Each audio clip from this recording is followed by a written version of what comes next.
aquilo que nós ingerimos de água, ou aquilo que produzimos de água diariamente, seja equivalente àquilo que nós excretamos de água. Então temos que ter presente o quê? Fala de água também para vocês, tá? Aquilo que bebemos constitui cerca de 60%.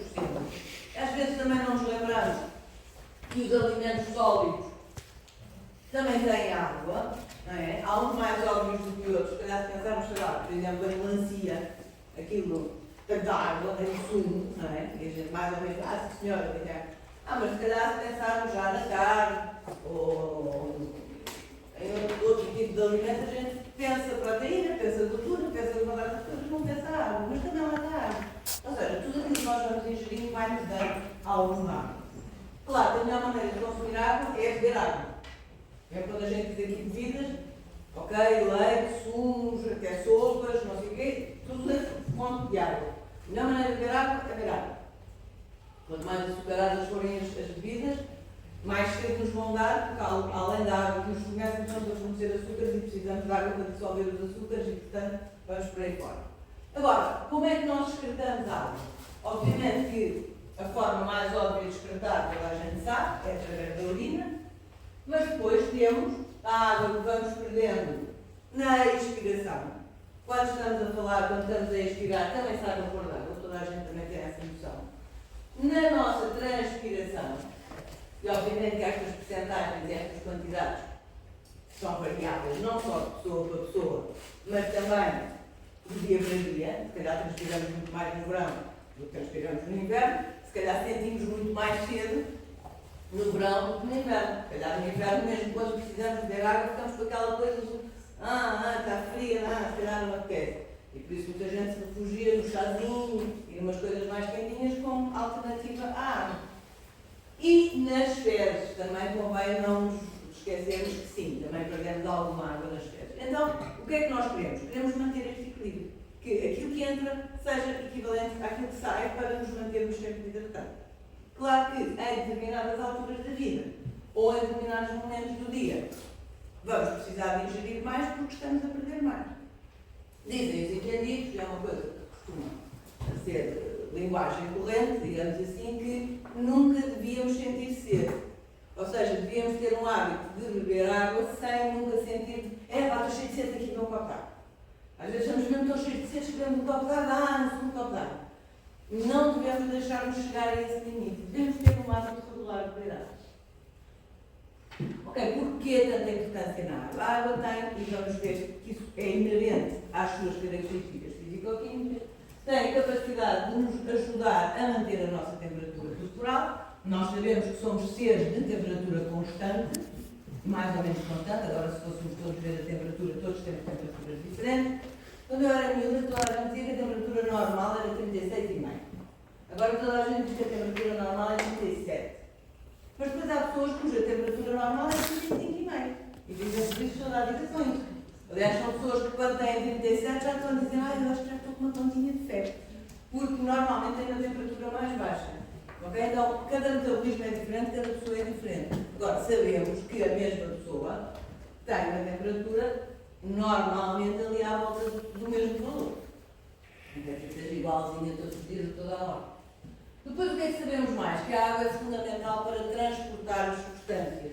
Lá estamos nós a falar do sangue, onde a maior parte das coisas é transportada para todas as células. O sangue é um meio aquoso, portanto temos que perceber que as proteínas, os aminoácidos, os lípidos, tudo isso, como é que é transportado no sangue.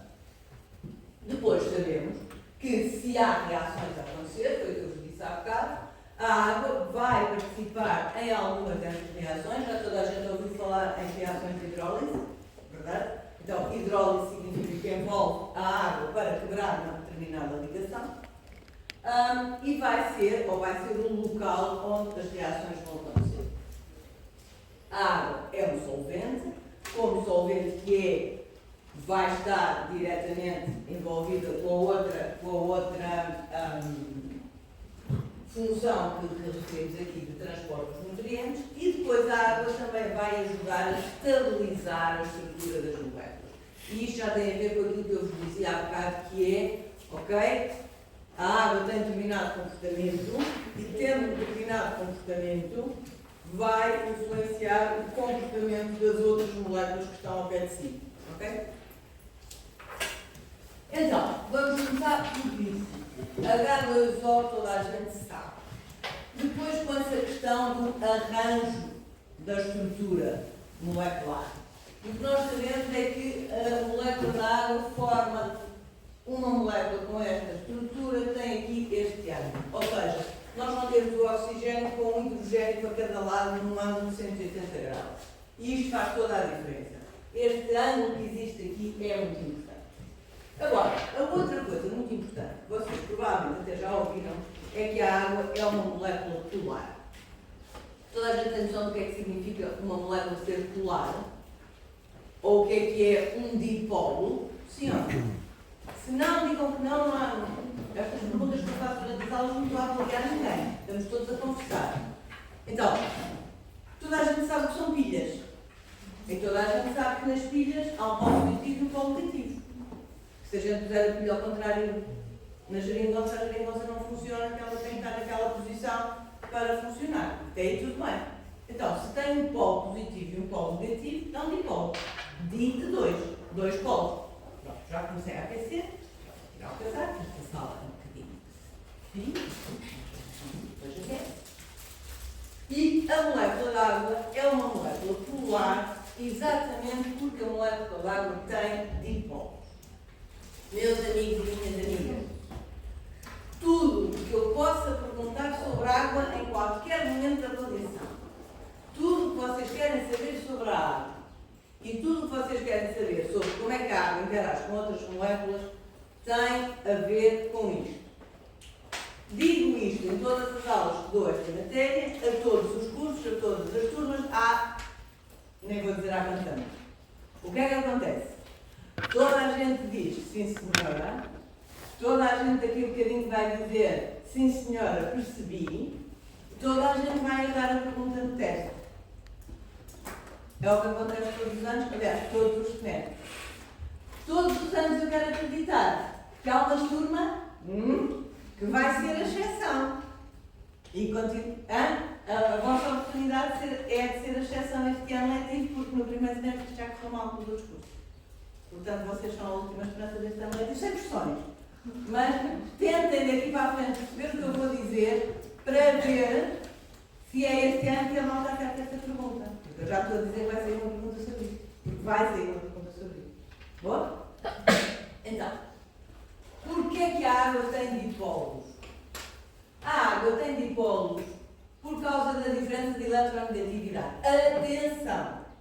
As moléculas não têm eletronegatividade. Quando falamos de eletronegatividade, estamos a falar dos átomos. E o problema não é a eletronegatividade, é a diferença de eletronegatividade entre a eletronegatividade do oxigênio e a do hidrogênio. E a pergunta aqui que se coloca é: alguém sabe o que é eletronegatividade? É a capacidade de um átomo de fazer uma ligação com a valência. Não é. Outra tentativa. Ok, então é assim. Esclarecendo, porque mais gente provavelmente tem esta dúvida. Formar uma ligação covalente tem uma finalidade muito importante para os átomos, que é completarem a camada eletrónica com 8 eletrões. Toda a gente já ouviu falar da regra do octeto. Ok. Então, se nós formos à tabela periódica, percebemos que o oxigênio tem 6 eletrões de valência. Para completar a regra, para cumprir a regra do octeto, precisa de 2. Ora bem, o hidrogênio tem 1. Então, qual é que é o negócio aqui? Se tu emprestas-me 1 e eu fico com 2, porque o hidrogênio é aquela exceção que a regra do octeto não é um octeto, são só 2 eletrões, porque ele só tem aquela primeira camada de valência. E eu fico com 1 também. O que é meu é teu, o que é teu é meu. Praticamente, uma ligação covalente é disto que se trata. É uma partilha de eletrões. Eu tenho os meus, tu tens os teus. Mas agora partilhamos, os que são teus passam a ser meus também, os que são meus passam a ser teus também. E ficamos todos muito contentes. O hidrogênio está todo contente. Opa, agora já tem 2 eletrões. E este diz, ok, eu tinha 6, fiquei com 7. Portanto, convencem mais alguém. Vamos convencer outro. Este também fica todo contente com 2. E ele agora já diz, ok, saquei um daqui, fiquei com 8. Estão a ver a ideia? Então, analisou. Agora, malta, o oxigênio, mais esperto do que isso. Se nós formos na tabela periódica e vimos onde é que as coisas se situam, o oxigênio tem uma eletronegatividade muito superior à do hidrogênio. Daí a diferença de eletronegatividade aqui ser muito importante. E o que é então a eletronegatividade? É isso, é a capacidade de atrair os elétrons. O que é que isso significa? Significa que, ai tal, vamos partilhar elétrons. Está bem. Só que depois, como o oxigênio tem muito mais capacidade de atrair os elétrons vão estar muito mais tempo à volta do oxigênio do que vão estar à volta do hidrogênio. Ok, então na prática o que nós dizemos é que se vão formar cargas residuais, estão a ver este delta, esta coisa que parece um D todo torcido, é um delta minúsculo. E o que aquilo significa é uma carga residual, ou seja, nós não estamos a dizer que os átomos têm carga. Estamos a dizer é que, em comparação com o outro, ele é mais positivo, porque os elétrons passam mais tempo ao pé do oxigênio. Faz-me entender? Sim? O que significa que o oxigênio fica com uma carga residual negativa, porque tem um excesso de carga eletrónica. Vamos ver aqui. Vamos imaginar que isto é a nuvem eletrónica. Então, muito mais elétrons aqui durante mais tempo, daí dar mais escuro, menos aqui. Então, cargas negativas aqui, cargas positivas aqui. Pode ser? E daí dizermos, voltando atrás, que temos 2 dipolos. Temos um dipolo aqui, positivo, negativo, outro dipolo aqui, negativo, positivo. Boa? Agora, se os 2 dipolos estivessem assim, em que os hidrogénios estavam aqui nas pontas e o oxigênio aqui no meio, ficavam, lembram-se dos vetores. Se eu tenho um vetor para um lado e um vetor para o outro, com cargas iguais, eles anulam. Mas não é isso que acontece na água, porque a água não tem um ângulo de 180, tem um ângulo de 104. Então, efetivamente, aqueles 2 dipolos existem e, efetivamente, a nuvem eletrónica está organizada daquela maneira. Elétrons muito mais vezes, muito mais tempo ao pé do oxigênio do que ao pé do hidrogênio. Então, se a molécula tem 2 dipolos, nós dizemos que ela é uma molécula polar. Ok? Por favor, se alguém não entendeu, é o momento de perguntar. Eu explico as vezes que for preciso. Toda a gente entendeu como é que se formam dipolos na molécula de água? Sim ou não?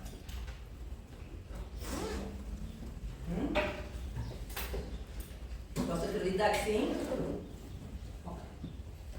Oi? Oi? Então, o que é que vai acontecer assim? Nós temos esta diferença de eletronegatividade. Atenção, volto a dizer. Diferença entre a eletronegatividade do oxigênio e a do hidrogênio. Okay? Não é a eletronegatividade da água, isso não existe. Quem tem valor de eletronegatividade são os átomos que têm mais ou têm menos capacidade de atrair eletrões. Vai haver a formação dos dipolos e depois o que é que acontece? Olhem lá para aqui.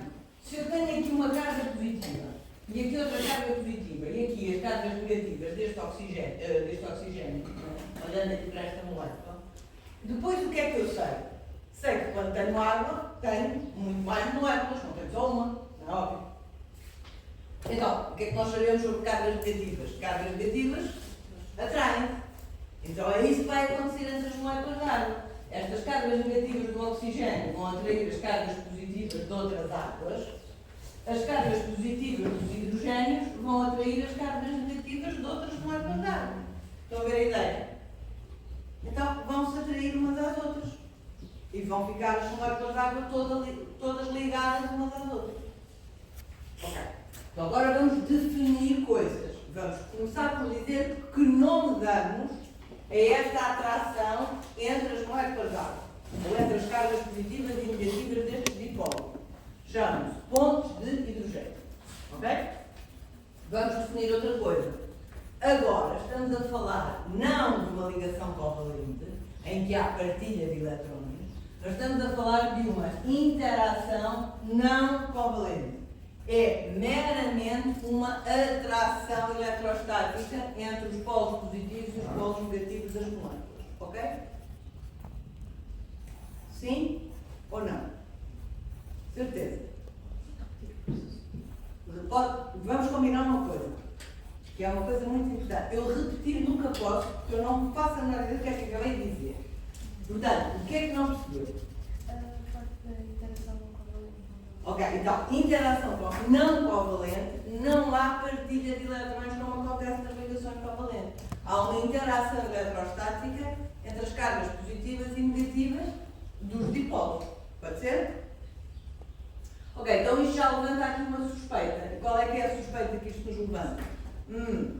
Se houver outras moléculas que também tenham dipolos, se calhar também podem interagir com a água por pontos de hidrogênio.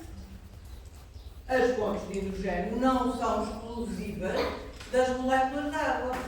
Mas se eu puser uma substância que é polar, ou seja, também tem dipolos dentro da água, se calhar elas podem interagir entre si por pontos de hidrogênio. Isso faz sentido ou não é isso? Faz algum sentido, supõe-se. Certo? Toda a gente entendeu o que é uma ponte de hidrogênio? E a diferença entre ligação covalente e interação não covalente? Tranquilo? Ok. Então, pontos de hidrogênio. Na realidade, quando os átomos de hidrogênio, porque pontos de hidrogênio faz sentido que há hidrogênio. E já vimos que o hidrogênio tem uma eletronegatividade muito baixa.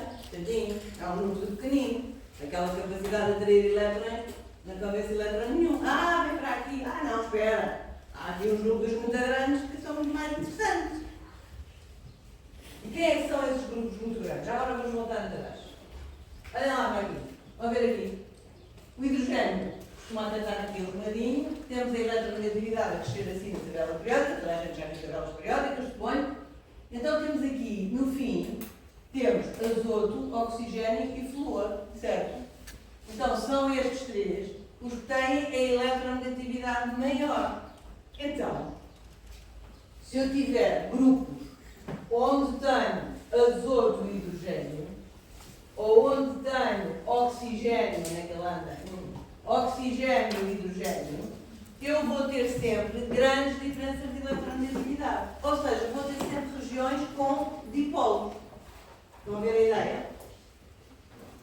Porquê é que eu não falo do flúor?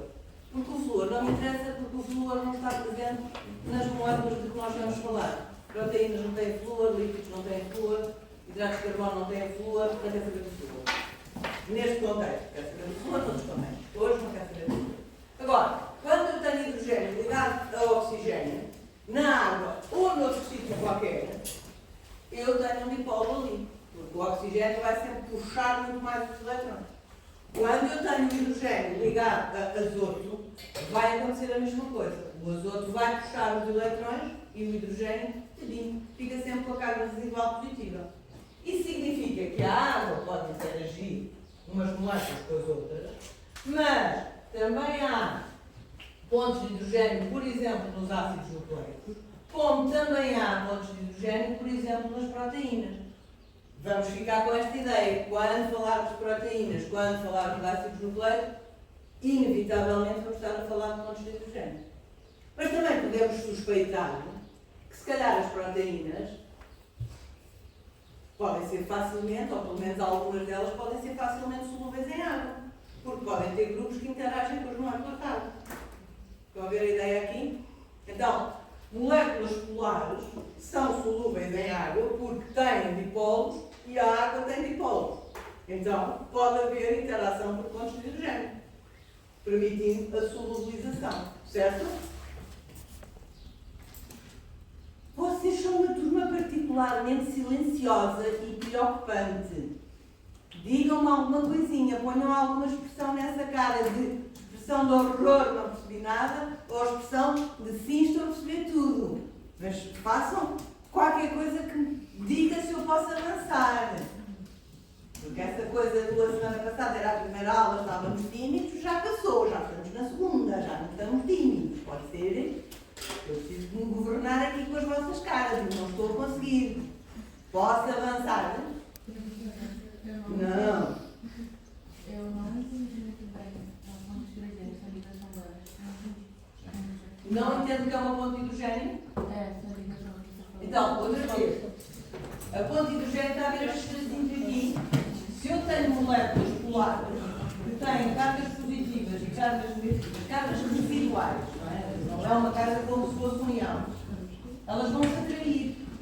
Então, esta atração, desde que as moléculas estejam suficientemente próximas, se eu tiver uma aqui e outra aqui, não há atração possível, elas têm que estar próximas. Esta atração aqui que vai se manter as moléculas ligadas umas às outras é a ponte de hidrogênio, é a interação, ok? Ok? Sim.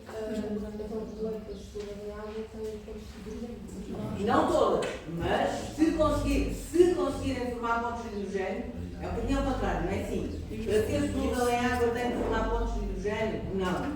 Se formar pontos de hidrogênio com a água é solúvel em água? Sim. Ok? É uma das maneiras de uma molécula poder ser solúvel em água. Ok? Melhor agora? Para toda a gente? Posso avançar? O que é que falta dizer sobre isto? Falta introduzir aqui esta ideia.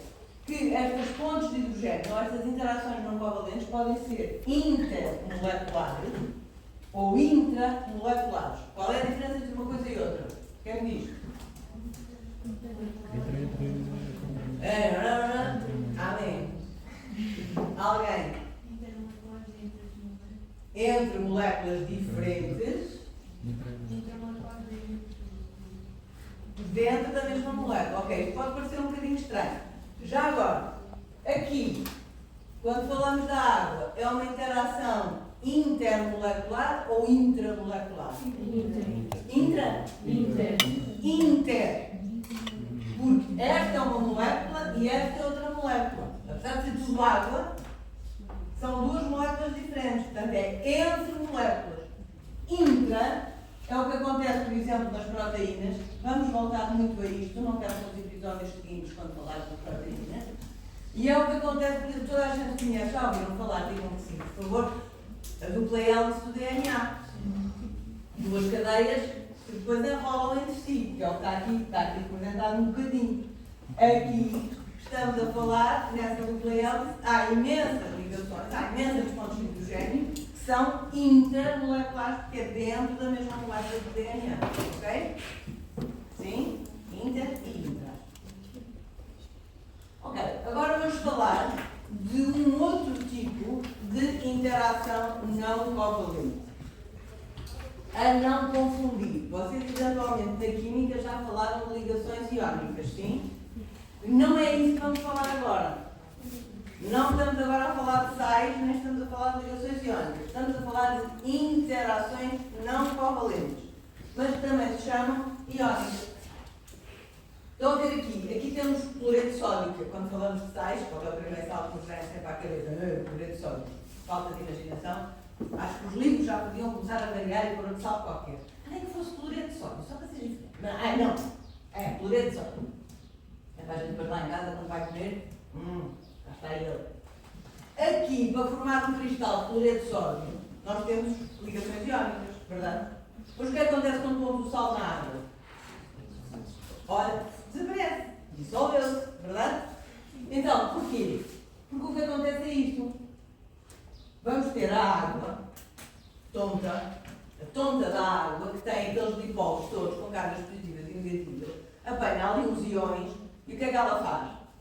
Tem uma carga positiva. Olha, vira os oxigénios todos para a carga positiva. Tudo ali à volta do sódio. Porquê? Porque os oxigénios são onde estão as cargas residuais negativas. O que é que acontece à volta do cloro? As moléculas de água também se põem à volta do cloro. Mas agora com os hidrogénios virados para o cloro. Porquê? Porque os hidrogénios é onde estão as cargas residuais positivas. Ok? Então elas não são íons, mas se quando fossem grandes até se calhar gostavam de ser. E então, não sendo íons, formam estas interações iónicas com os íons dos sais. O que é que acontece? Isto forma aquilo que se chamam as esferas de solvatação. Ou seja, estas camadas de moléculas de água que se põem aqui à volta dos íons vão impedir que os íons se mantenham ligados. E é isso que vai fazer com que o sal se dissolva. Ok? Sim? Se tiver um sódio, se eu tiver um cloro, eles vão se atrair. Mas se eu tiver um sódio cheio de água à volta e um cloro cheio de água à volta, não há hipótese. Já não há atração nenhuma, já não se ligam. É daí que vem os sais serem solúveis em água. Então o que é que nós já concluímos até aqui? Substâncias polares que são solúveis em água, substâncias iónicas são solúveis em água. Boa? Eu já vou aqui no vídeo 2, por isso eu vou voltar atrás. Aqui está o vídeo 1. Querem que eu experimente ver se vocês conseguem ver o vídeo aqui ou vocês prometem que depois veem os vídeos em casa? Querem experimentar? Não sei se vai funcionar. Mas pode experimentar. Provavelmente temos um problema de som. Vamos ver se isto consegue aceder. Agora vou precisar que tentem ouvir, mas de qualquer maneira. É assim, em relação a estes vídeos, já agora só para dizer isto, em relação a estes vídeos, eles podem ter legendas em português, não tendo nada contra o português do Brasil, há termos que são diferentes. E então, cuidado com as legendas. Além disso, as legendas nestes vídeos são uma funcionalidade recente. E há erros nas legendas. Assim, erros. Não é pelo facto de estarem em brasileiro ou não, é porque têm erros. Agora eu não sei se vou conseguir. Vocês não estão a ver aquilo que eu estou a mostrar. Se eu consigo. Ora, para pôr as legendas, já agora ficam a saber, supostamente há aqui um quadradinho. Não pode nada, não é?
Não.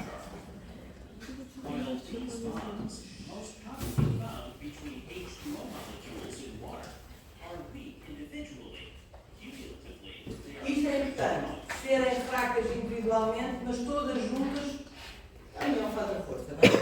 Como estão a ver, estes vídeos são muito pequenininhos. Alguns são pequeninos. Vou tentar ver os dois. Esse copo não. Porque é assim, vocês já têm acesso a estes vídeos todos, ok?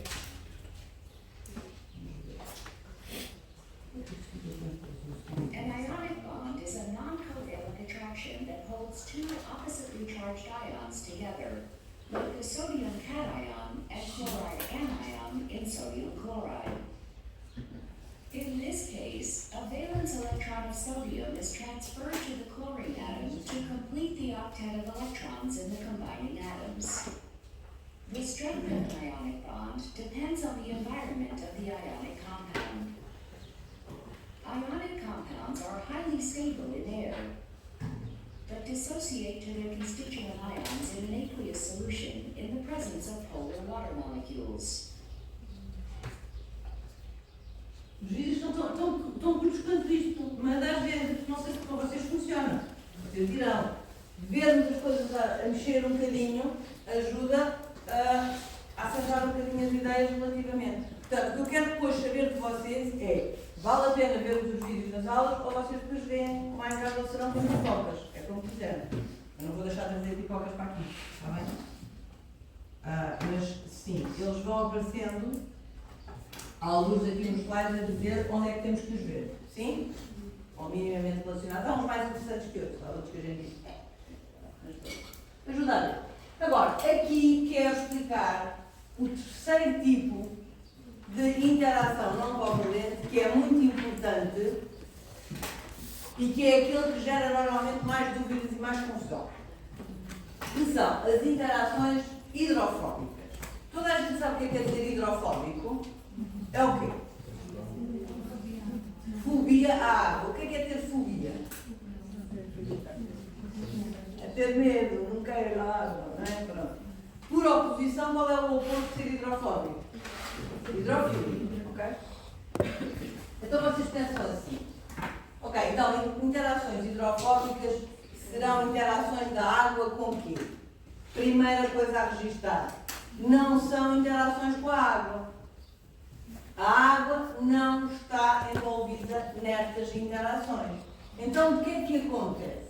Acontece que quando eu tenho substâncias não polares, é que é uma substância não polar, é onde não há dipolos, onde não há ligações nenhumas que envolvam átomos com diferentes eletronegatividades. São átomos que têm eletronegatividades muito próximas, como é o caso do hidrogênio e do carbono. As eletronegatividades, e aí há uma verdadeira partilha de eletrões na ligação covalente. Não se formam dipolos. Dizemos que é uma substância não polar ou uma substância apolar. É sinónimo uma coisa da outra. Então, estas substâncias apolares, quando nós as colocamos dentro da água, não vão ser capazes de interagir com a água, porque a água tem dipolos, mas a substância não tem. Então, o que vai acontecer é que se vão formar estas interações hidrofóbicas entre as substâncias não polares. São as substâncias a juntarem-se umas às outras para se afastarem o mais possível da água. Vamos voltar ao exemplo do óleo ou do azeite dentro da água. Já toda a gente viu o que é que acontece quando se deita azeite dentro da água, sim? Se não viu, não vou trabalhar de casa para fazer. Não usem azeite, usem óleo, que é mais barato. O que é que a gente faz? A gente deita aquilo lá para dentro e vê que fica numa camada superior. Se nós agitarmos, aquilo vai ficando gotículas cada vez mais pequeninas. Parece que se vai dissolver, mas não se dissolve. Vai. E se pararmos de agitar, o que é que acontece? As gotículas pequeninas começam-se outra vez a juntar todas umas às outras e formam outra vez a camada cá em cima. Esse movimento das partículas pequeninas ou das gotículas pequeninas que começarem a aproximar umas das outras são as interações hidrofóbicas a formarem-se umas com as outras, apolares com apolares. Para quê? Para que a zona de contacto com a água seja a menor possível. Eu costumo dizer na brincadeira que se o óleo conseguisse, ele até saltava da panela cá para fora, porque ele não quer estar em contacto com a água. Então, estas interações hidrofóbicas não envolvem a água. São, ou estabelecem-se, entre substâncias apolares ou moléculas apolares umas com as outras. Pode ser? Sim? Mais uma vez, como acontece nos exemplos anteriores, também podem ser intermoleculares ou intramoleculares. E eu vou sublinhar esta questão por uma razão muito simples. É que, à medida que formos conhecendo as outras moléculas todas, vamos voltar a estas interações não covalentes. Portanto, estas interações não covalentes são para estarem sempre presentes na nossa cabeça, porque elas vão voltar a propósito das outras moléculas todas. Está bem? Posso avançar? Sim? Ok, então aqui é a versão toda arrumadinha. Temos ligações covalentes, que vocês já conhecem da química, partilha de eletrões, essas são sempre intramoleculares, porque na realidade quando nós dizemos que temos uma molécula, o que é que nós temos? Temos átomos que se ligam uns aos outros, através de ligações covalentes, para formar essa molécula, verdade? Depois temos então as interações não covalentes, que podem ser intramoleculares ou intermoleculares, sendo que as três que referimos são as pontes de hidrogênio, as iónicas e as hidrofóbicas. Vale a pena ver o vídeo ou nem por isso? Pode pôr? Malta, não sei. Vamos ver se este também tem. Eu já não me lembro sequer como é que eles são, por isso. Estou assim um bocadinho nervoso.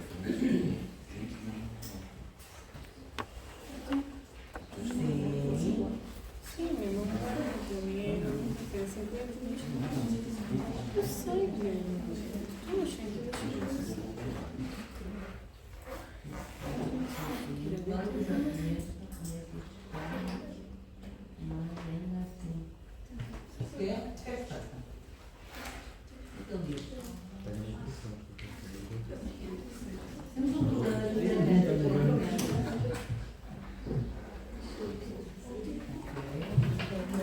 Pronto, não vamos ver o vídeo. Não vamos ver o vídeo e não podemos estar a dizer mais. Ficam para ver depois, está bem? Já perceberam que para legendas têm que ir ali a um quadradinho que está no canto inferior direito que diz CC. Clicam aí a seguir. Quando têm legendas, elas aparecem. Mas têm que escolher a língua. Porque aquilo aparece assim um menu com várias línguas. E vocês têm que escolher a língua. Ok.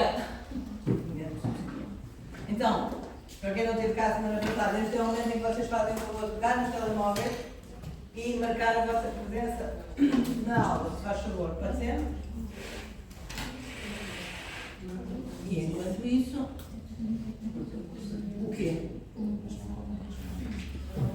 agora deixei de saber contar. Deixei de saber contar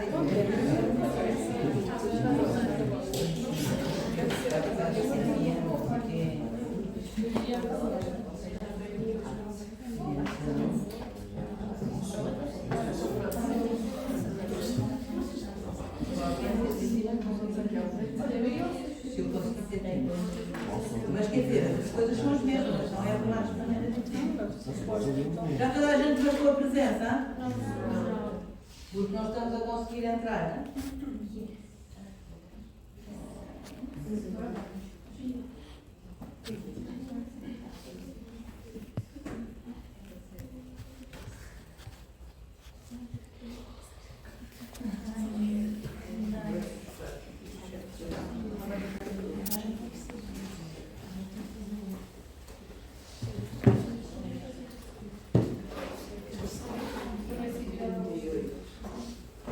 Sim?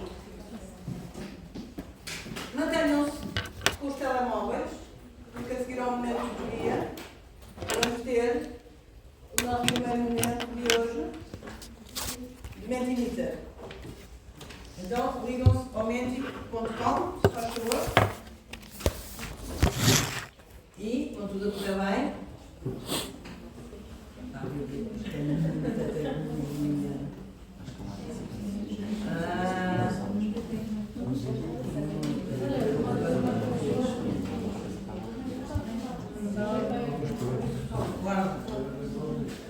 tenho aqui uma perguntinha para responder. Estão cá 38 pessoas.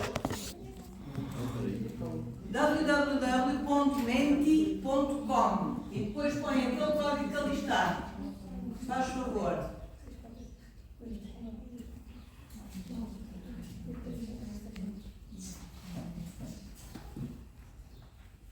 Vamos começar a ter uns momentos destes de vez em quando, para a malta acordar e para eu perceber se aquilo que eu disse até aqui foi verdade ou mentira para vocês.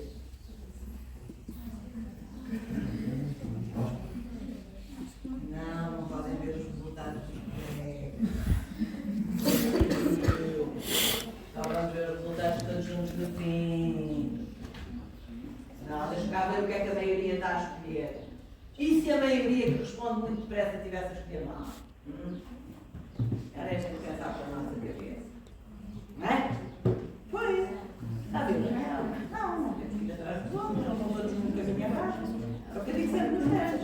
a pena olhar para o lado porque o colega do lado sabe menos do que eu.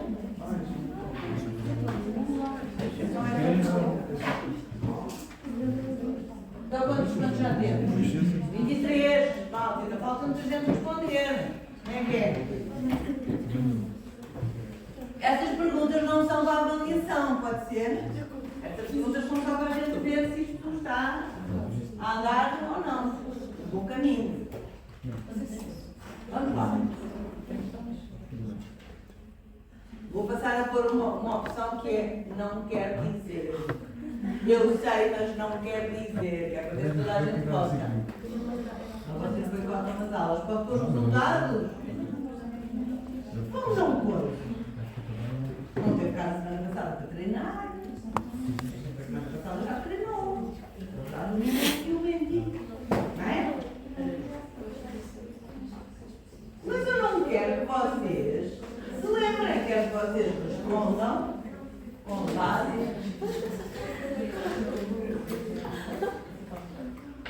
Podemos?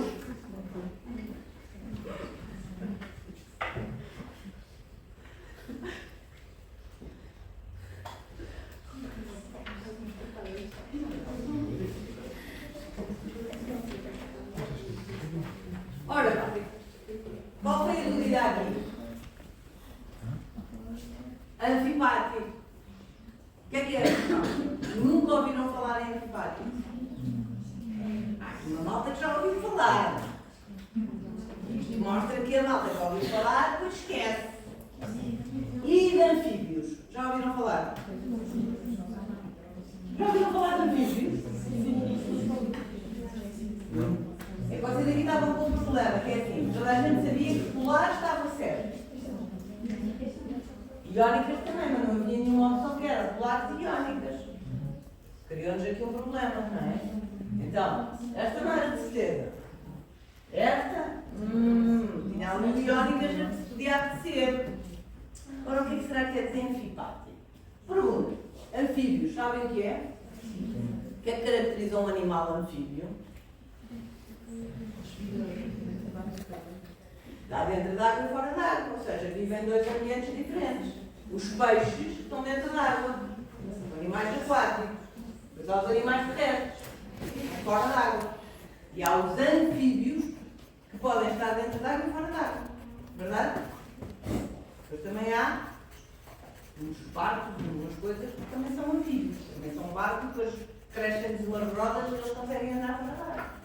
Ora bem, então vamos lá tentar perceber o que é uma substância anfipática. Mas eu acho que é mais para a frente. Antes de chegarmos lá, isto agora vamos manter atentos até quando é que ela vai falar da anfipática. Antes disso, vamos falar das propriedades da água. Já falámos da questão da temperatura, não foi? Dissemos que a água era importante para manter a nossa temperatura corporal. Mas, quando falamos da temperatura a propósito da água, não estamos só a falar da temperatura dos organismos vivos. Estamos também a falar a nível ambiental. Agora, a pergunta da praxe. Há aqui gente do Algarve, verdade? E há gente do Alentejo. Há gente do Alentejo. E como é que vocês comparam, especialmente quem já morou nos dois sítios, ou mora nos dois sítios, a temperatura no verão, no Algarve e no Alentejo? É mais quente. Estou a falar da temperatura. É mais quente. Mais quente. E à noite? Mais jovem. Depende das noites, bem sei. Ok, sim.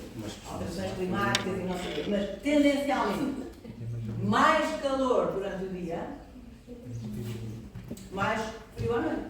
Já ouviram falar que no deserto, durante o dia, podemos ter temperaturas de 40 ou 50 graus e à noite pode chegar a ser temperatura negativa. O que é, no mínimo, estranho. Ou não? Porquê? E porquê é que estas coisas acontecem? Ainda bem que não me respondeu, porque mora mesmo ao lado da barragem do Alqueva, portanto temos já um problema. Já houve uma turma que isso me aconteceu e foi-se na teoria toda embora. O que é que acontece?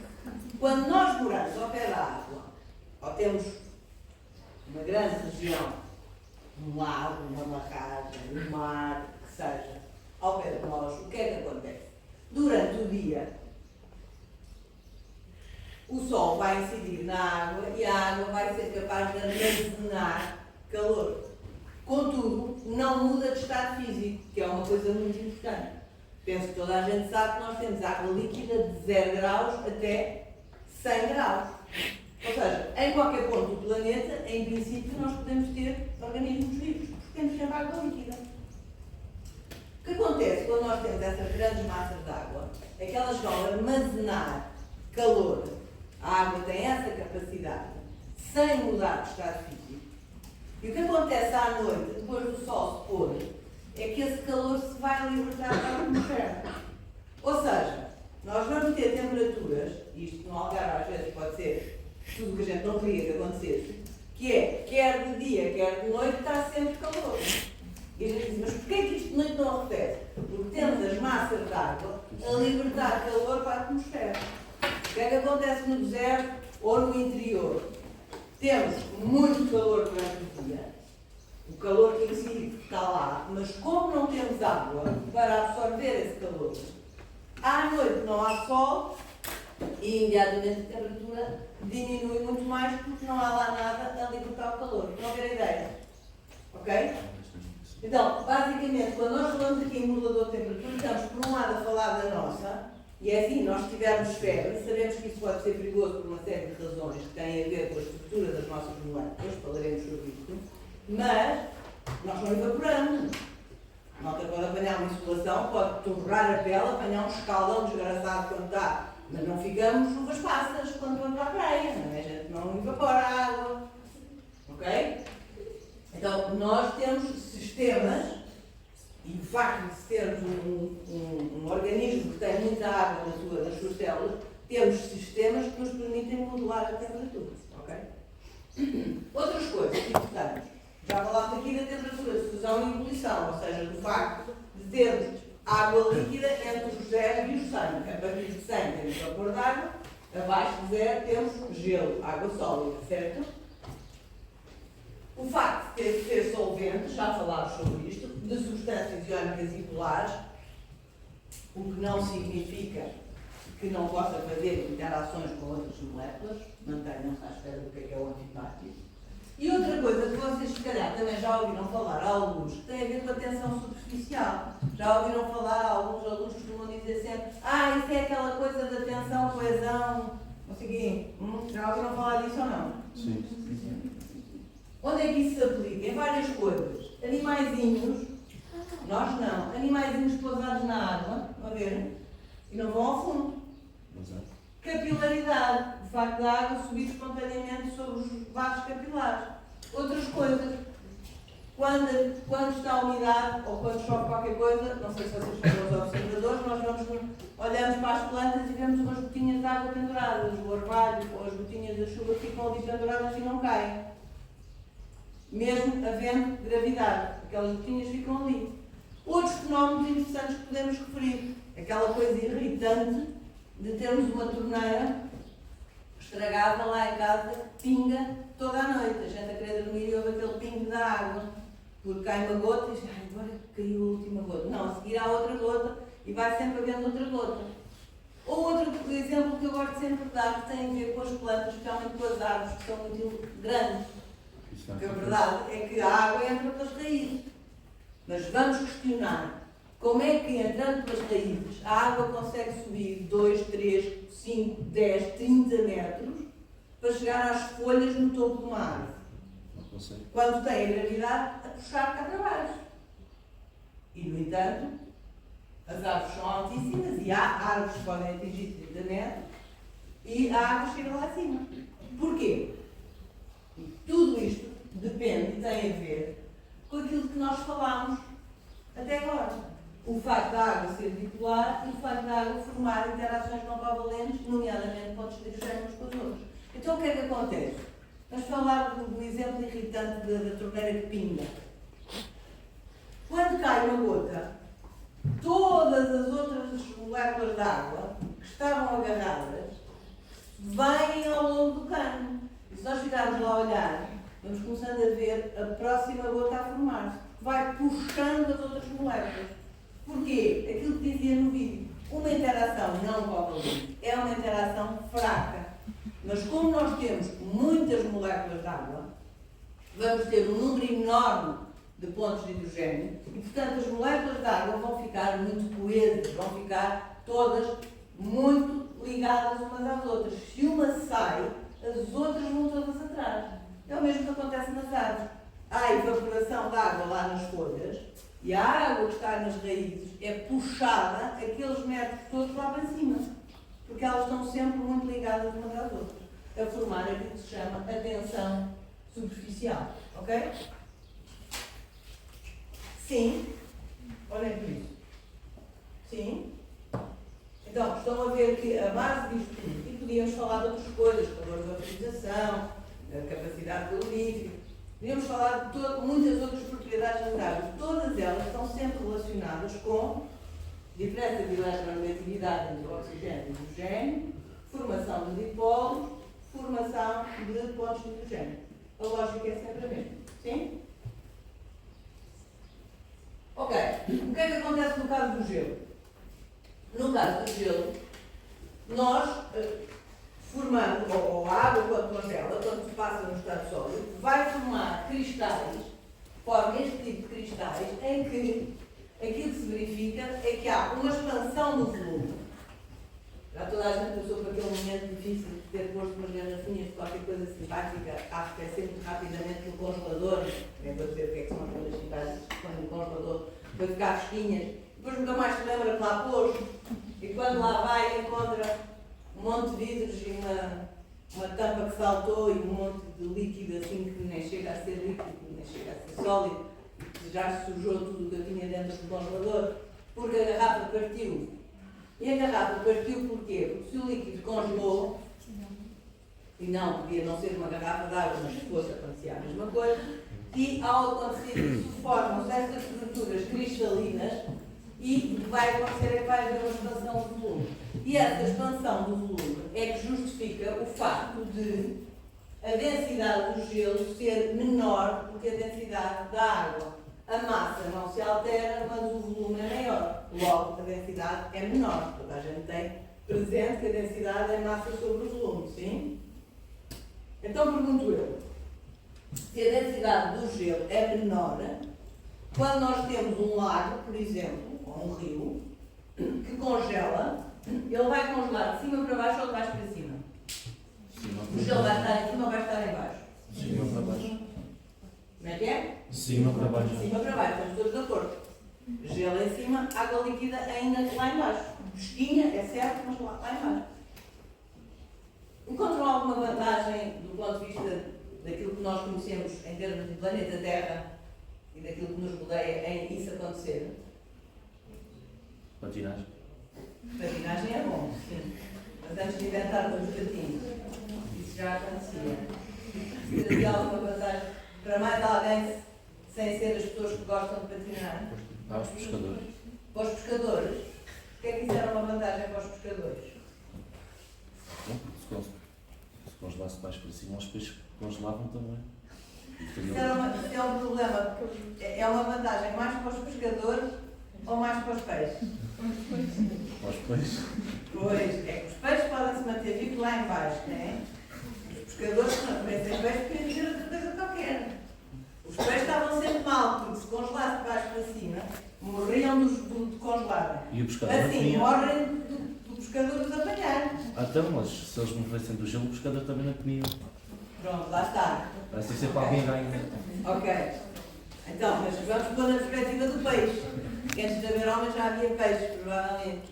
Então, e já agora, não são só peixes que vivem na água, não é? Para haver peixe também tem que haver outros animais e tem que haver plantas aquáticas. Então, efetivamente, mesmo nas regiões geladas, ou mesmo quando estamos no fim do inverno, em alguns sítios onde a temperatura atinge valores muito baixos, nós continuamos a conseguir manter a vida. Nós, e nesse caso, os organismos aquáticos, porque o gelo forma-se cá em cima, mas a vida continua a acontecer lá em baixo, ok? Então, efetivamente, a água, com as suas características, permite que a vida e a diversidade de vida que nós conhecemos no planeta Terra exista em todas as regiões, sejam elas regiões muito quentes, sejam elas regiões geladas. Por isso é que nós achamos que para haver vida temos que ir à procura de deixar lá ver se aqui há água, ou há algum indício de que haja água. Porque para nós só concebemos a vida na presença de água, não quer dizer que não haja outras formas de vida que não precisam de água para nada, mas isso para nós pode ser um bocadinho estranho. Ok, então, na realidade isso é importante. E agora é importante introduzir aqui outra questão que tem a ver com o facto de, quando nós aumentamos a temperatura de qualquer coisa, neste caso a temperatura da água, estamos a aumentar a vibração das moléculas e a movimentação das moléculas. E isto é importante. Então, o que é que nós vamos aqui tentar perceber? No caso da água sólida, as partículas ficam, ou as moléculas ficam praticamente paradas, completamente paradas. E nesse caso, as fontes de hidrogênio que se formam vão ser o número máximo de fontes de hidrogênio. Então digam-me se, daquilo que ainda se lembram do que eu disse há bocado, se vos faz sentido eu dizer-vos que cada molécula de água pode formar 4 pontos de hidrogênio, com as moléculas de água vizinhas. Faz sentido ou não? Porquê 4? Ainda se lembram dos dipolos? Então, como é que uma molécula pode formar 4 pontos de hidrogênio? Quantos dipolos temos na molécula de água? 2. Uma em cada ligação covalente. Então, nos hidrogénios, 2 polos positivos. No oxigênio, 2 polos negativos. Então, quantos polos são? 4. Então, quantas moléculas é que essa molécula pode atrair? Estão a ver a ideia? Então, se as moléculas estão todas paradas e próximas umas das outras, uma molécula vai atrair 4 moléculas de água. Não consegue atrair mais do que isso. Sim? Sim? Sim. Não estou a perceber. O oxígeno tem 2 negativos. Oxigênio, hidrogênio, hidrogênio. O que é que vimos? A atração dos elétrons é desta maneira. Então, vou ter aqui um polo positivo e aqui um polo negativo. Aqui outro polo negativo e outro polo positivo. Ok? Então, esta vai atrair uma, esta vai atrair outra, esta outra e esta outra. Ok? Agora, não se esqueçam que estas interações são relativamente frágeis. A força resulta de serem muitas. E, para acontecerem, porque é uma atração eletrostática, é uma atração entre cargas opostas, as moléculas têm que estar suficientemente próximas umas das outras. Okay? Então, a 0 graus ou menos que 0 graus, isto acontece porque as moléculas estão praticamente paradas. E, portanto, há uma molécula, então as outras ali ao pé, e rapidamente se formam as 4 pontos de hidrogênio. À medida que nós aquecemos a água e a temperatura vai subindo, o que é que acontece? As moléculas começam a vibrar. E mais do que a vibrar, começam-se a mexer. Energia cinética, sim? Então, aquelas ligações, aquelas fontes de hidrogênio, que são relativamente fracas, se a molécula se começa a vibrar e, acima de tudo, a afastar-se, vão-se perder algumas daquelas fontes de hidrogênio.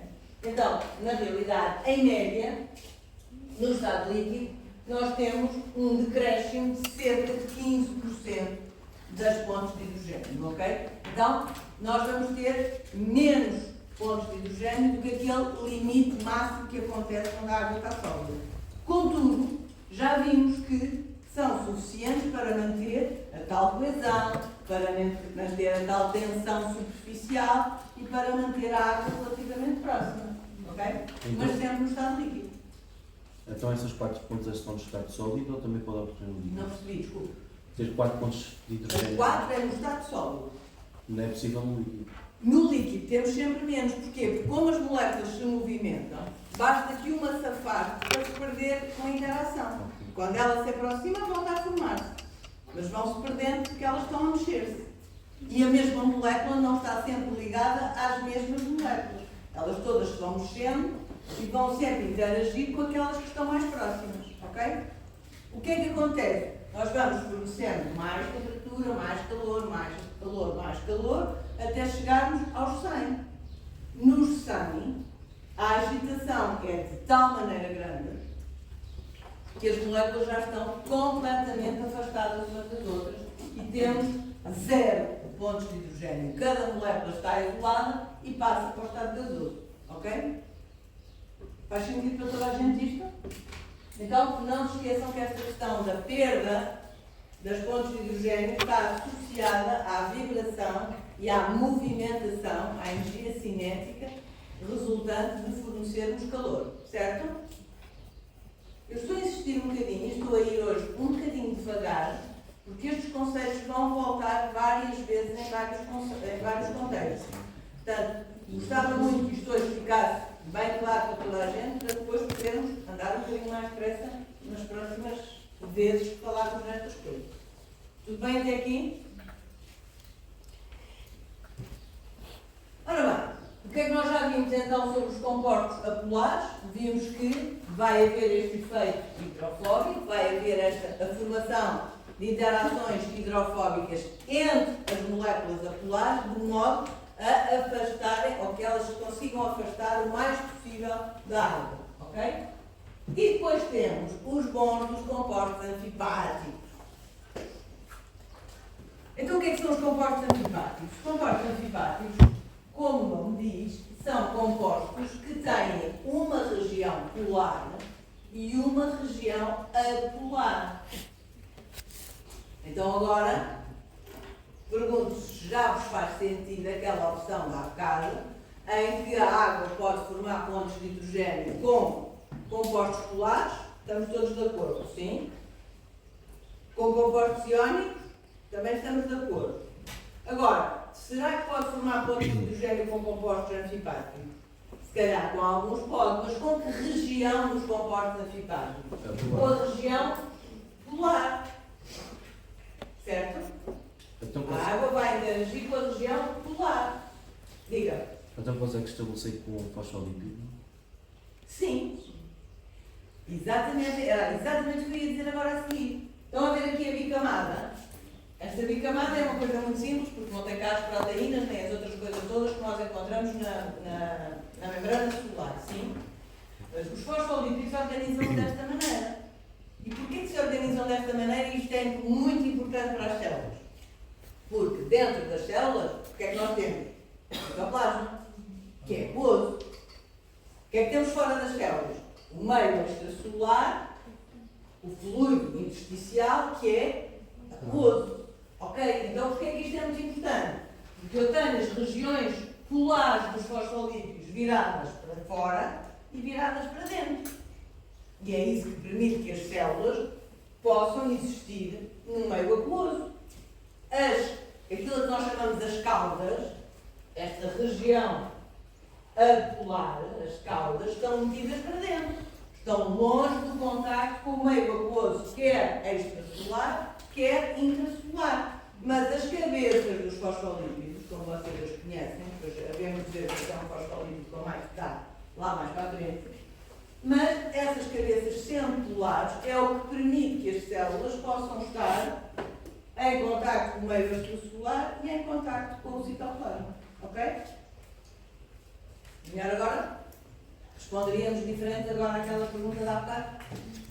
Então, já sabemos que a água pode interagir ou pode formar pontos de hidrogênio com compostos polares, compostos iónicos e com a região polar de compostos anfipáticos. Ok? Agora, vamos. Isto acaba a meio de meia. Professora, pode só puxar um Sim. pouco para trás? Era uma coisa rápida. Diga. Vocês têm estes slides, sim? Pois, é só aquela frase. Então, Ok. Então, agora vamos olhar para a água numa perspectiva um bocadinho mais química. E o eu penso também que o que vou dizer aqui não é muita novidade para vocês, porque já terão falado de pH e de ácidos derivados, uma data de vezes na vossa vida, e de soluções de tampão também, sim ou não? Ok, então toda a gente sabe que pH é igual a menos logaritmo da concentração H+, sim? Já não sei se toda a gente sabe que sempre que aparece um P minúsculo, isso é uma notação matemática para menos logaritmo de base 10. É o que aquele P minúsculo significa, menos logaritmo de. Então aquilo é um P minúsculo e um H maiúsculo. Não inventem outra maneira de escrever pH, se faz favor. pH é um P minúsculo que tem um significado muito próprio, que é menos logaritmo de, e H, que vem de concentração de H-. Pode ser? O que é que nós sabemos mais? Sabemos que depois temos substâncias que se comportam como ácidos, que são aquelas que em solução libertam prótons para a solução, verdade? E as que se comportam como bases são aquelas que em solução libertam iões OH-, hidroxilo, para a solução, verdade? Que é a definição mais básica de ácido, mais básica não fica bem aqui neste contexto. É a definição mais simples de ácidos e de bases. Pode ser? E depois lembram-se que é o sal. Há bocado falámos de um. Que, quando dissocia, vai originar os seus iões positivos e os seus iões negativos. Sim? Toda a gente tem presente que é um ácido, que é uma base, que é um sal. Verdade? Eu vou sempre tomar o vosso silêncio com grandes verdades. Se não for, é a vossa responsabilidade. Ácido forte e ácido fraco. Diz alguma coisa a alguém? Sim. Qual é a diferença entre uma coisa e outra? Para além do que está aqui escrito. Ou lendo o que está aqui escrito. Os ácidos fortes dissociam-se completamente. Por isso a gente até escreve só com uma seta na direção da reação. Os ácidos fracos não. Estabelece um equilíbrio e temos uma parte das moléculas não dissociadas e outra parte na forma dissociada, verdade? Esta forma esta forma dissociada é aquilo que chamamos da respectiva base conjugada, sim? Isto não estou a dar novidade nenhuma a ninguém, ou estou? Não. Se temos um equilíbrio, temos uma constante de equilíbrio, verdade? Que no caso dos ácidos dá pelo nome de constante de acidez. Daí ser Ka, verdade? E com qualquer constante de equilíbrio, temos o produto das concentrações dos reagentes e temos o produto das concentrações produto da concentração dos produtos sobre o produto da concentração dos reagentes, verdade? pKa também já ouviram falar. Então sabem que pKa, porque P é menos logaritmo, então pKa menos logaritmo da constante de acidez. Sim? Duas verdades que toda a gente conhece. Muito bem. Então, o que me interessa introduzir aqui, para efeitos de, primeiro, aula prática, segundo, porque vamos falar da importância das soluções de tampão no corpo humano, é o conceito de solução tampão. O conceito de solução tampão que eu quero que vocês tenham presente é este. Uma solução tampão é uma solução que é composta por dois componentes diferentes. Um ácido fraco e a respectiva base conjugada. Voltando atrás. Quando nós temos um ácido fraco, sozinho, vamos ter mais quantidade desta forma não dissociada ou mais quantidade da forma dissociada. Qual é que vai estar a maior quantidade? Este? Temos aqui uma opinião à frente. O resto da turma concorda com a opinião aqui da frente? Sim? Porquê? Porque se é um ácido fraco, dissocia-se pouco. Então, se se dissocia pouco, se o valor da sua constante de acidez é baixa, nós vamos ter pouca quantidade de base conjugada. Então, Quando nós dizemos que que uma solução tampão é constituída pelo ácido fraco e a respectiva base conjugada, significa isso que vamos ter que misturar duas coisas. Uma solução desse ácido fraco e uma solução de um outro composto, que é o composto que vai fornecer a base conjugada. E assim, de repente, que tipo de composto poderá ser esse? Exatamente, um sal que tenha lá aquele ião. Verdade? Isto é tranquilo para toda a gente? E esta equação também é a vossa conhecida? Essa não. São boas notícias. São simples. A equação de Anderson-Hasselbalch, que nos permite calcular o pH de uma solução tampão. Não é? Bom. Então, meus amigos, quem tem aula prática esta semana, é com esta equaçãozinha que vai preparar as aulas para poder chegar à aula e poder me dizer qual das soluções que vamos preparar na aula é que será a melhor solução tampão. O que é que eu quero dizer com ser a melhor solução tampão? Diga?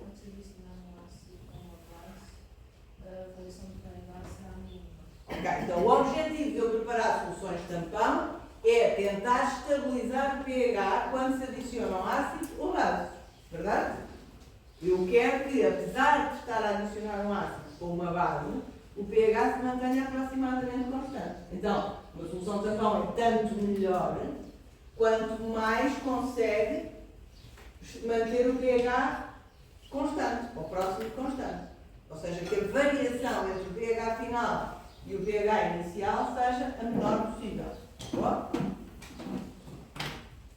Agora, a pergunta é, como é que isso acontece? Porquê é que uma solução tampão funciona?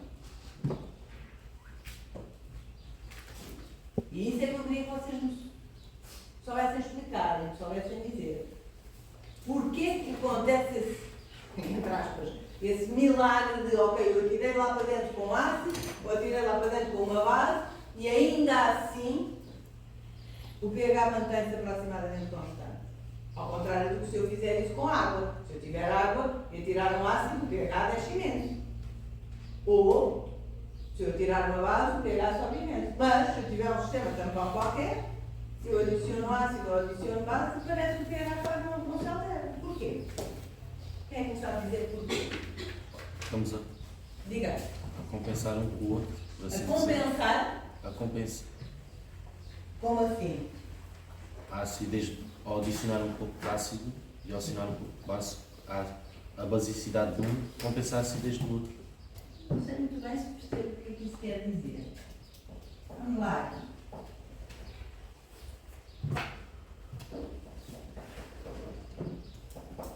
Se eu adicionar aqui protões, o que é que vai acontecer?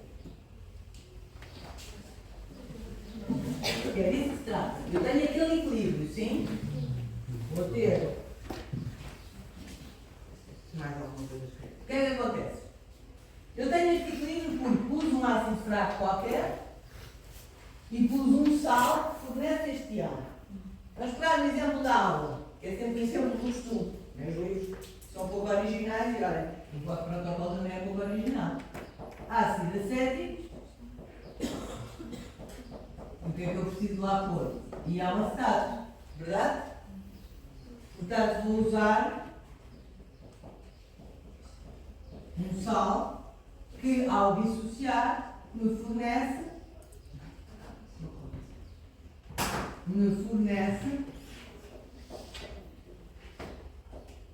aquilo que eu preciso. Verdade? Tudo bem. Isto é o que nós vamos fazer na aula. Agora a pergunta é, depois, quando eu ponho lá um ácido, porquê que o pH se mantém constante? O que é que vai acontecer àquele ácido? Vai reagir com a base conjugada e formar o ácido fraco. Vai reagir aqui. E para que lado é que se vai deslocar o equilíbrio? Para aqui. É? Caramba.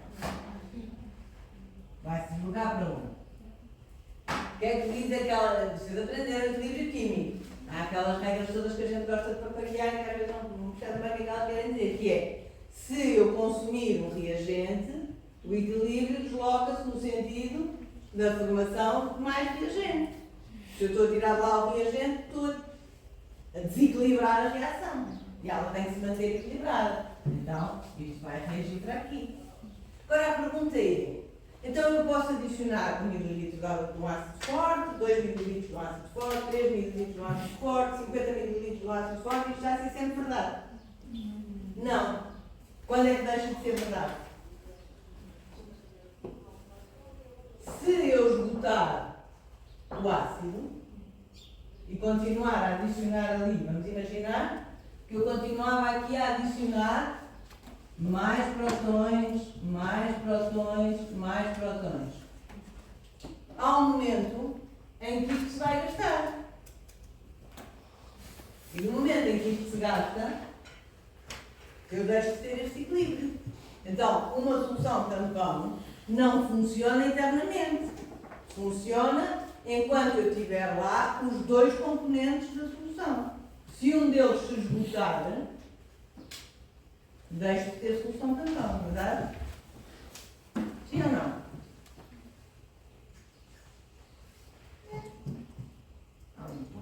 Então e agora o que é que acontece se eu juntar uma base?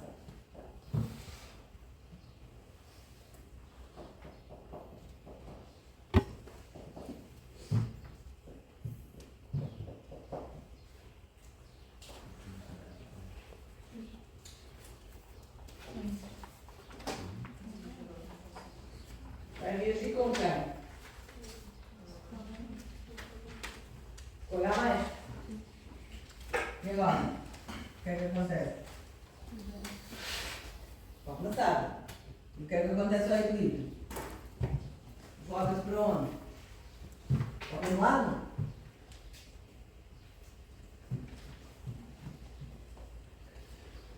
Como é que é? Tem essas duas coisas aqui, não tem? Vamos olhar para cá.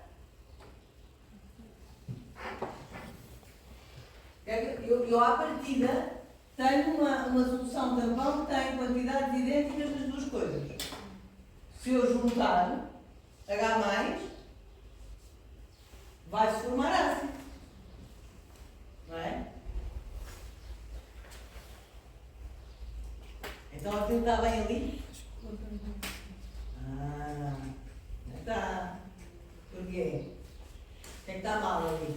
Vai reagir com o ácido fraco e formar a base completa. Estão a ver, hein? Então. O que é que vai aumentar? Qual é a quantidade que vai aumentar? Este aumenta e este diminui. Verdade? E agora quando adiciona a base, o que é que acontece? Olhem para lá. O que é que vai acontecer?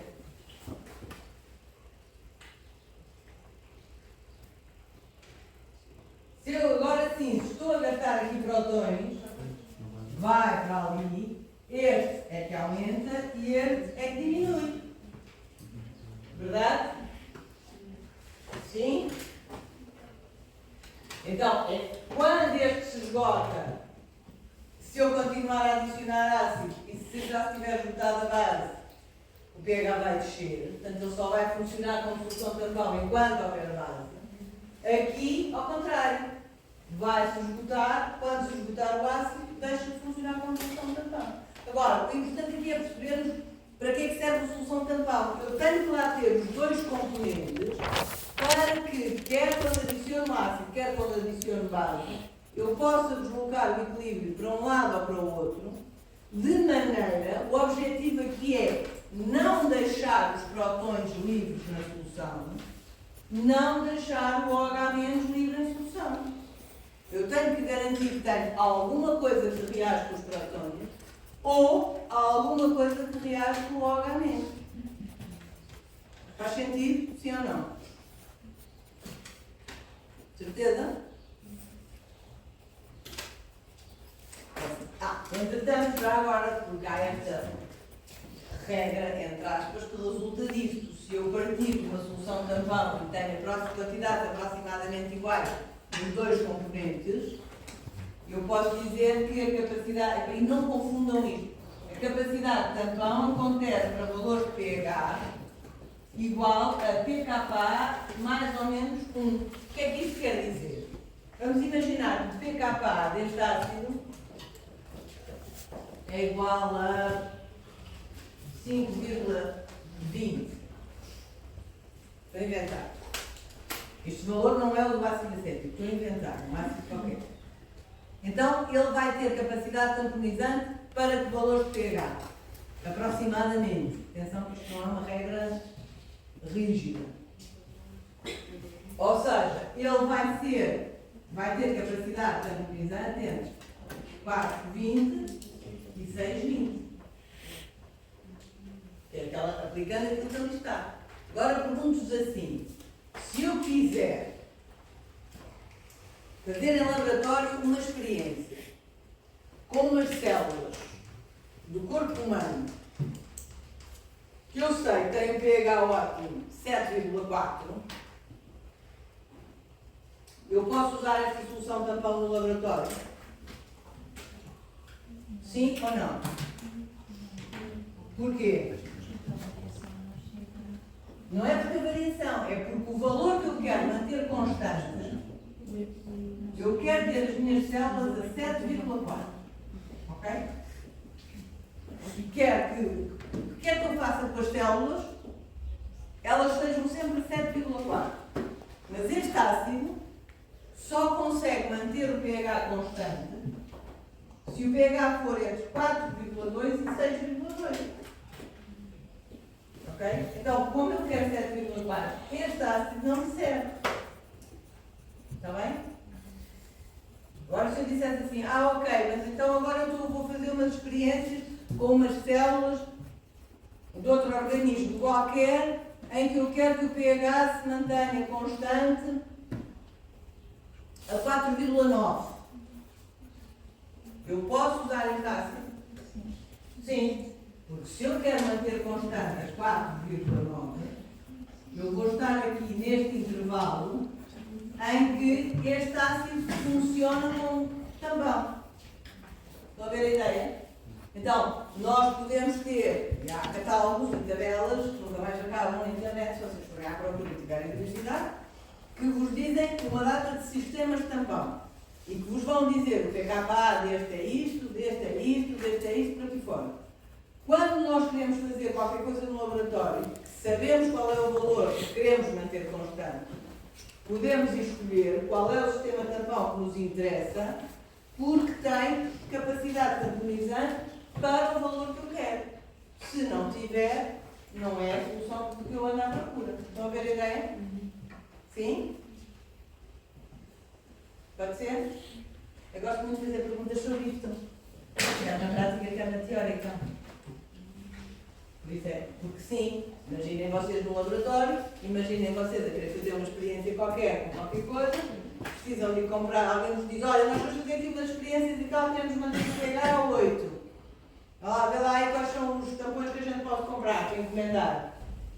Temos que saber escolher. Se tiver um pKa de 6, se calhar não quer. Se tiver um pKa de 11, se calhar não quer. Se tiver um pKa de 7,5, se calhar dá um jeito. Então temos que saber escolher, temos que entender o conceito. Pode ser?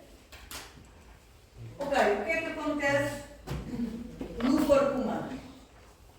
No corpo humano, nós já dissemos há bocado, e vocês já todos sabiam, que é importante mantermos a nossa temperatura constante. Não dá para dormirmos no gelo, porque a hipotermia não corre bem.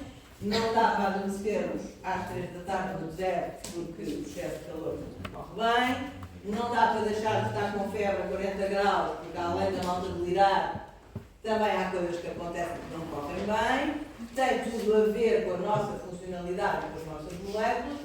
E isso é verdade para a temperatura. Também é verdade para o pH. O nosso pH também é para manter constante. E é para manter constante em intervalinhos muito apertadinhos.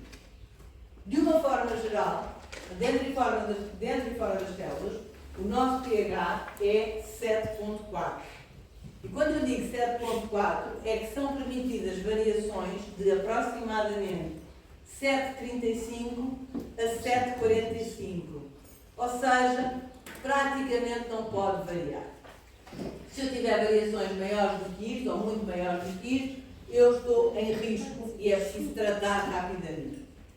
Ok, então como é que nós fazemos isto? Como é evidente, vocês já perceberam, como não seja pela imagem, nós temos sistemas tampão, e sim, é no plural. E é no plural porque nós, no corpo humano, temos estas necessidades desta estabilidade que nos obriga, em muitas circunstâncias, e é o caso do pH, a ter vários planos, vários sistemas.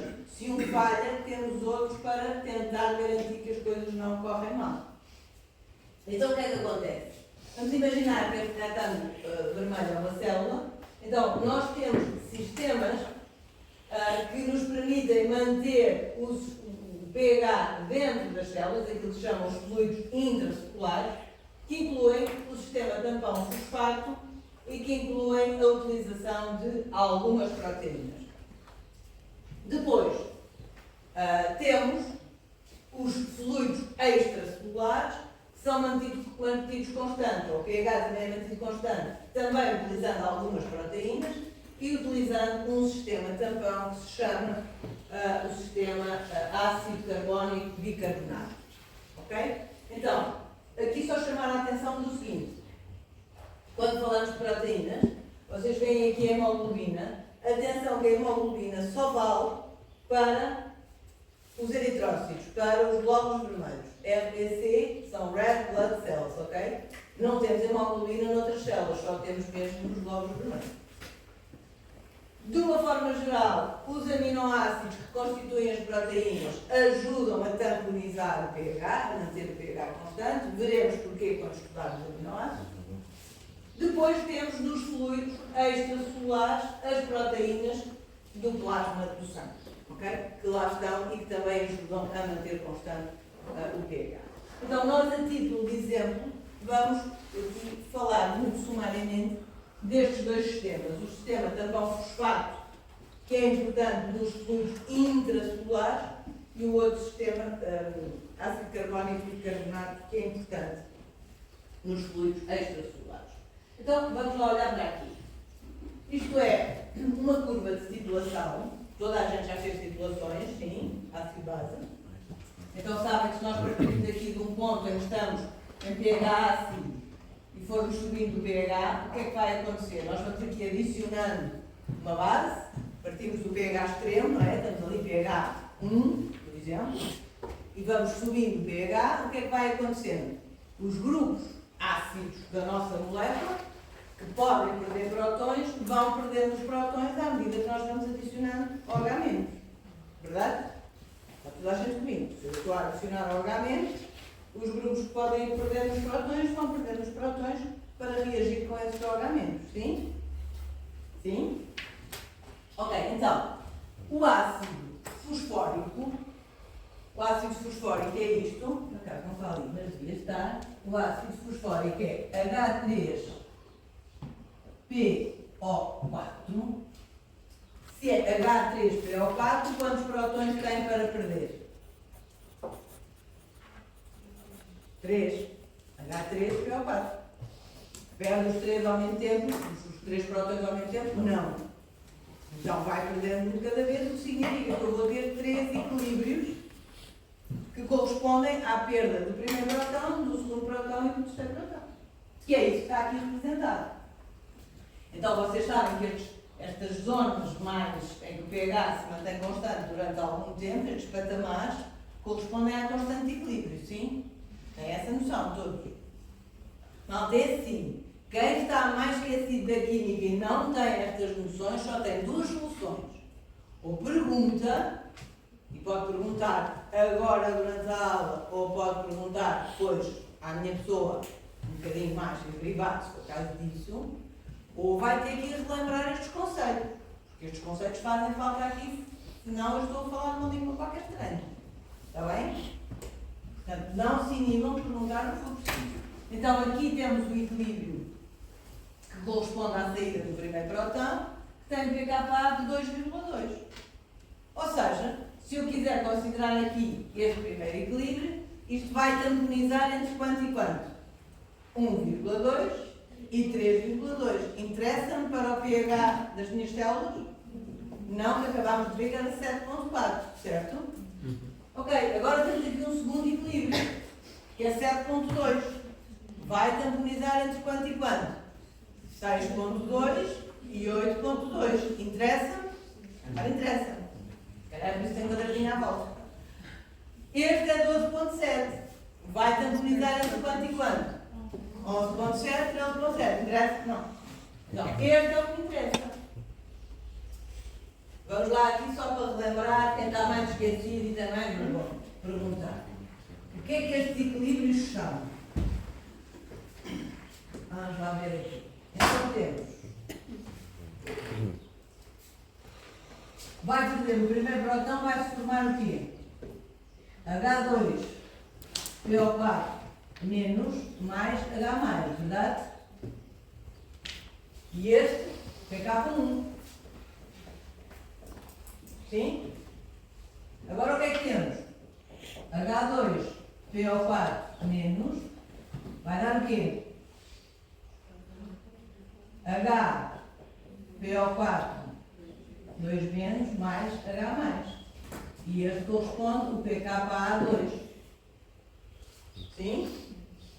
E depois, se quisermos, só para arrumar ideias, 2 menos, vai perder mais um próton, vai ficar o quê? PO4 3 menos, mais H+, é aqui, pKa3, certo? Qual é que me interessa? O do meio, verdade? Ok, então vamos lá ver, através daquela equação maravilhosa que vimos há bocado, grande acentual Sebac, que vocês fizeram um favor todos de dizer que conheciam, o que é que eu quero? Ou o que é que eu preciso ter nas minhas células? Qual é o pH que eu quero? 7,4. Reparem que aqui estamos a usar a equação de uma maneira diferente. A gente está habituado a usar aquela equação para calcular o pH de uma solução tampão. Aqui não é isso que estamos a fazer. Nós estamos a dizer assim: eu quero que dentro das minhas células o pH seja 7,4. E eu sei que o pKa deste equilíbrio aqui é 7,2. Então, o que eu estou a dizer é que para eu conseguir ter este pH, a relação entre as concentrações do ácido e da base tem de ser de aproximadamente 1,6. O que é que isto quer dizer? Quer dizer que estes dois compostos têm de existir dentro das células de maneira a que a concentração da base seja aproximadamente 1,6 vezes maior do que a concentração do ácido. Ok? Então é isto que as células têm que fazer. É manter aqueles dois compostos presentes na célula, mas com concentrações em que a base está numa concentração 1,6 vezes mais elevada do que a concentração do ácido. E se essas concentrações se mantiverem assim, o pH mantém-se a 7,4. Ok? Então o que é que nós temos que fazer? Temos que garantir que há mecanismos de formação ou de excreção, quer da base, quer do ácido, de maneira a que a sua relação de concentrações se mantenha constante. Faz sentido para vocês, sim ou não? Sim? Tranquilo? O que é que acontece no caso do bicarbonato? No caso do bicarbonato as coisas são um bocadinho mais complicadas no início. Porquê? Porque é um sistema tampão que tem uma ligeira diferença. É que em vez de envolver aqui um ácido e uma base, envolve 3 componentes. E porquê é que envolve 3 componentes? É uma coisa que nós vamos dizer muitas vezes ao longo do tempo, que é, como resultado do nosso metabolismo, nós formamos dióxido de carbono. O dióxido de carbono, penso que toda a gente tem noção, é um gás. Não é? Eu, quando estou a expirar dióxido de carbono, não estou aqui a ver nada, mas sei que ele está a sair daqui, na forma gasosa, verdade? O que acontece é que nas células o quê? E no sangue o quê? Água. Já estabelecemos isso hoje. Água sempre de todo lado. E o dióxido de carbono, quando se dissolve na água, forma ácido carbónico. E o ácido carbónico tende a dissociar-se para formar ião bicarbonato e um próton. Daí que, e vocês vão ouvir isto várias vezes noutros sítios e noutros contextos, daí que quanto mais dióxido de carbono, maior acidez. Um ambiente com mais dióxido de carbono é um ambiente mais ácido. Então, se o meu metabolismo aumenta, eu produzo mais dióxido de carbono, as minhas células ficam expostas a um pH mais ácido. Ok? Eu tenho que arranjar maneira de excretar mais rapidamente esse dióxido de carbono. Ok, então nós temos este equilíbrio, temos aqui esta relação entre as várias reações, e lembram-se que quando eu tenho duas reações diferentes, o que é que nós podemos fazer? Somamos as reações e multiplicamos as constantes de equilíbrio. Lembram-se disso? Já ouviram falar disto? Não estou a dizer nada de estranho, estou? É que eu não queria dar matéria de química aqui, mas preciso que vocês se lembrem disto. Ok, então, para fazer as continhas, o que é que acontece? Se eu quero manter o pH 7.4, o que é que eu estou a ver aqui? Considerando que a soma destes valores, e aqui vocês vão ter que me acreditar, exatamente porque eu não quero entrar aqui em detalhes que vêm da química, mas vocês vão acreditar que deste equilíbrio que aqui se estabelece, o pKa é 6,1. E sendo 6,1, e se eu fizer as contas, aqui, o que eu vou chegar à conclusão é que a concentração de ião bicarbonato tem de ser 20 vezes maior do que a de ácido carbónico. E se isso acontecer, eu vou ter o pH 7.4 que eu quero. Mais uma vez, eu tenho de ter mecanismos que me permitam excretar mais ou excretar menos dióxido de carbono para garantir que mantenho esta relação de concentrações. Ok? Perguntinha, abrindo parênteses. Vocês já falaram em rins e em excreção e em formação de urina em algum lado? Ou ainda têm esperanças de vir a falar? Anatomofisiologias? Sistema? Sim? Já falaram de rim? Não? Ok. Então é assim, que sistemas é que nós temos para excretar estas coisas? Temos a respiração de um lado e temos, espero que vocês depois aprendam, que sim, há uma coisa que se chama filtrar o sangue, mas tem esta noção, porque toda a gente traz, nada. Filtramos o sangue, alguns dos nossos nefrónios nos rins, e depois há sistemas de reabsorção que estão altamente regulados e que vão decidir quais são os sais que nós vamos excretar na urina e quais são aqueles que são reabsorvidos e que voltam para o sangue, certo? Todo este controle, de todo este processo da produção de urina e da regulação das concentrações dos sais está controlado hormonalmente e tem a ver com isto. Mantermos as concentrações certas no nosso sangue para que esta relação entre a quantidade de fosfatos, entre a quantidade de ião bicarbonato, estas coisas todas, seja adequada para o nosso pH se manter constante. Agora, só a título de curiosidade e a propósito da concentração, quando aumenta a concentração de dióxido de carbono, diminuir o pH, já percebemos porquê, porque há aqui formação de prótons, ok? Temos a questão da hiperventilação.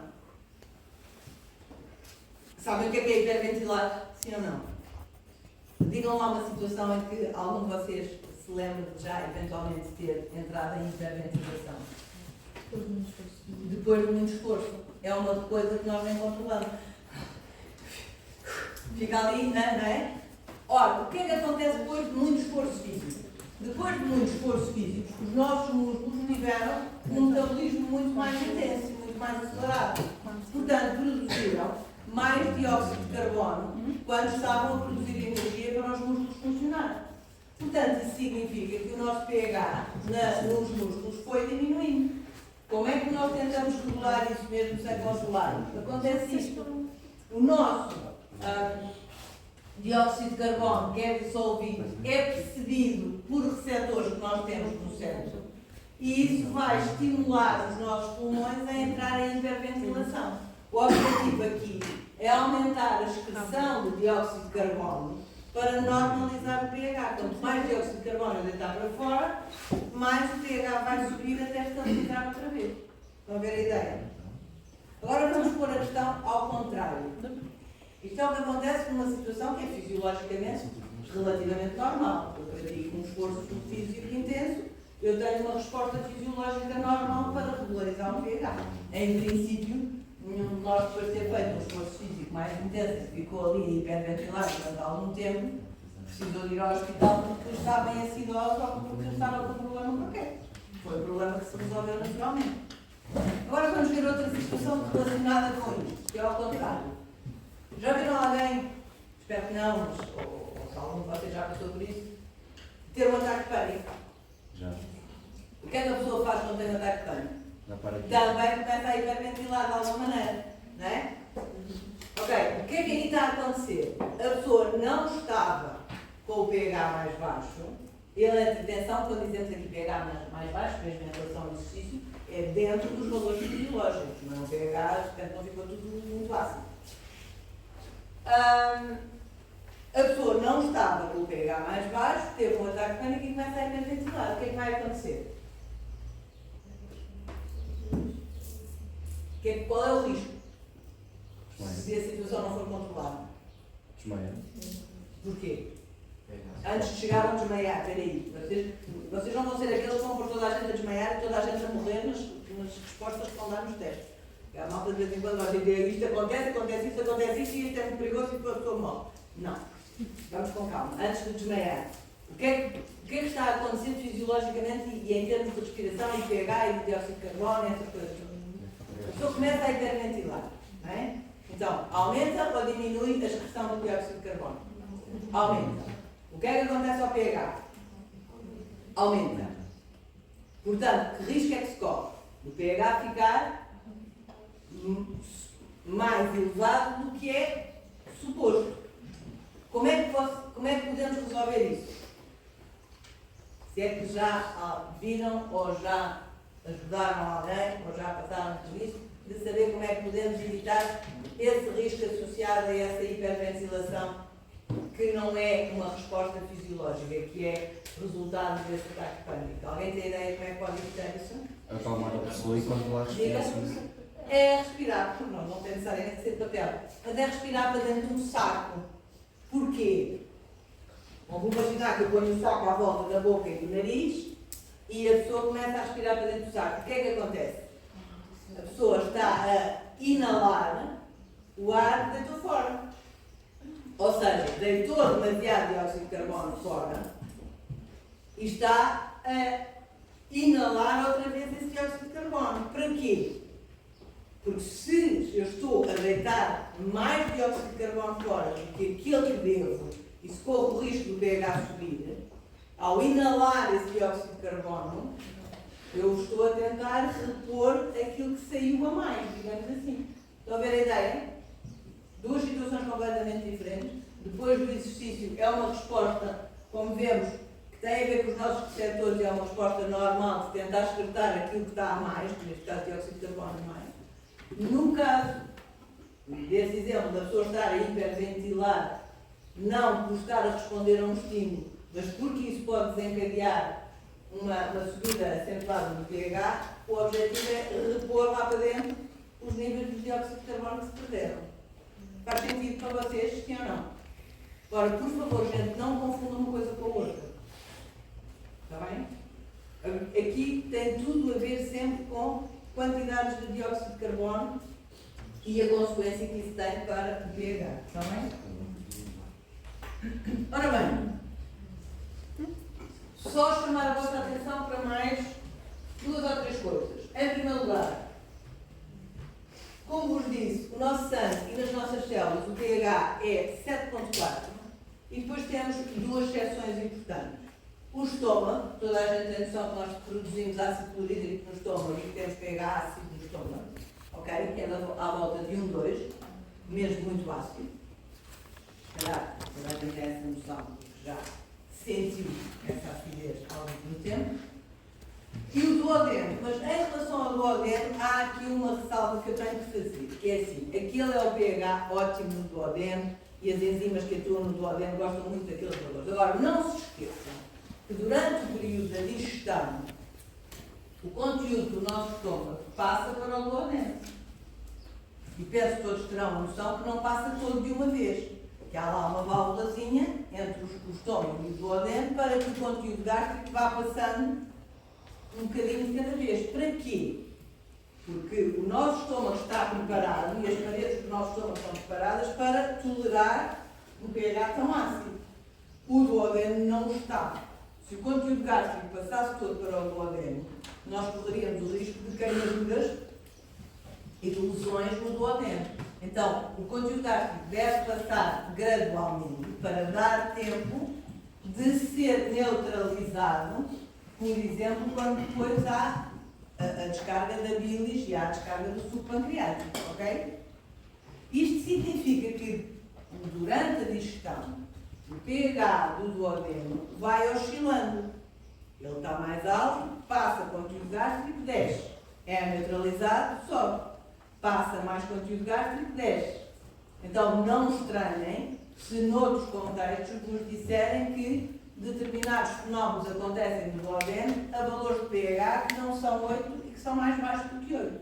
Tem a ver com o facto de haver momentos em que efetivamente o pH é mais baixo e isso está associado à passagem do conteúdo gástrico e enquanto o conteúdo gástrico não é neutralizado pela bilis. Está bem?